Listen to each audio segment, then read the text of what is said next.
ಧರ್ಮಸ್ಥಳ ಗ್ರಾಮಾಭಿವೃದ್ಧಿ ಯೋಜನೆ ಅಡಿಯಲ್ಲಿ ತಿಪಟೂರಿನ ಧರ್ಮೇಗೌಡನ ಪಾಳ್ಯ ಕೆರೆ ಪುನಶ್ಚೇತನ. ಓಂ ಶ್ರೀ ಮಂಜುನಾಥಾಯ ನಮಃ.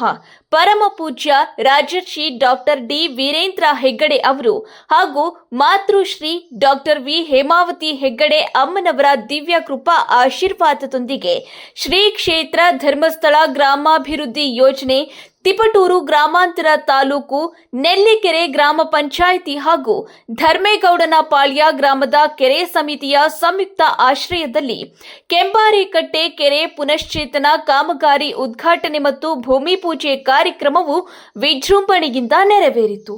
ತುಮಕೂರು 01 ಜಿಲ್ಲೆಯ ಜಿಲ್ಲಾ ನಿರ್ದೇಶಕರಾದ ಶ್ರೀಯುತ ಸತೀಶ್ ಸುವರ್ಣ ಅವರು ಕಾಮಗಾರಿಗೆ ಚಾಲನೆ ನೀಡಿ ಕೆರೆಯ ಸಮಿತಿಯ ಸದಸ್ಯರನ್ನ ಸನ್ಮಾನಿಸಿದ್ರು.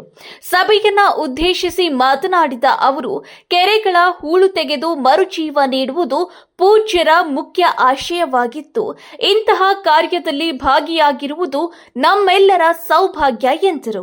ಕೆರೆಯ ಸಂರಕ್ಷಣೆಯಲ್ಲಿ ಸಮಿತಿಯ ನಿರ್ವಹಣೆ ಅತ್ಯಂತ ಮುಖ್ಯ ಎಂದು ತಿಳಿಸಿದ ಅವರು, ಹೂಳು ತೆಗೆಯುವುದರಿಂದ ನೀರಿನ ಸಂಗ್ರಹಣೆ ಹಾಗೂ ಕೃಷಿ ಭೂಮಿಯ ಅಂತರ್ಜಲ ಮಟ್ಟ ಹೆಚ್ಚುತ್ತದೆ. ಹೂಳು ಮಣ್ಣಿನಿಂದ ಕೃಷಿ ಫಲವತ್ತತೆ ಸುಧಾರಿಸುತ್ತದೆ ಮತ್ತು ಬರಗಾಲದಲ್ಲಿ ಪ್ರಾಣಿ ಪಕ್ಷಿಗಳಿಗೆ ಕುಡಿಯುವ ನೀರು ದೊರೆಯುತ್ತದೆ ಎಂದು ವಿವರಿಸಿ ಜಲಮೂಲಗಳನ್ನು ರಕ್ಷಿಸಿ ಮುಂದಿನ ಪೀಳಿಗೆಗೆ ವರ್ಗಾಯಿಸಲು ಕರೆ ನೀಡಿದ್ರು.